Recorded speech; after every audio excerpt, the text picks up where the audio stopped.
শাশুড়ির সাথে যারা ঝগড়া বিবাদ করে, শাশুড়ির সাথে যারা ঝগড়া বিবাদ করে, শাশুড়ির সাথে যারা ঝগড়া বিবাদ করে, শাশুড়ির সাথে যারা ঝগড়া বিবাদ করে, শালিক হয়ে যায় তারা 9 জন্ম ধরে, শালিক হয়ে যায় তারা 9 জন্ম ধরে। এবার বৌমারা শুনুন, শ্বশুর শাশুড়ির সাথে ঝগড়া করলে হ্যাঁ পরের 9 জন্ম শালিক হয়ে থাকতে হবে। কি হয়ে থাকতে হবে? হ্যাঁ, শালিক পাখিরা একসাথে থাকতে পারে? এক জায়গায় 5-6টা শালিক থাকলেই লেগে যায় ঝগড়া।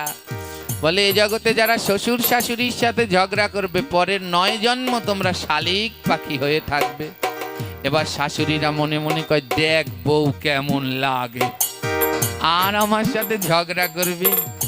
শাশুড়িদেরকেও বলছে, বউয়ের সাথে যারা খুটুর খুটুর করে, বউয়ের সাথে যারা খুটুর খুটুর করে, বউয়ের সাথে যারা খুটুর খুটুর করে, বউয়ের সাথে যারা খুটুর খুটুর করে, 9 জন্ম ব্যাঙ হয়ে থাকে ঘরে পড়ে, 9 জন্ম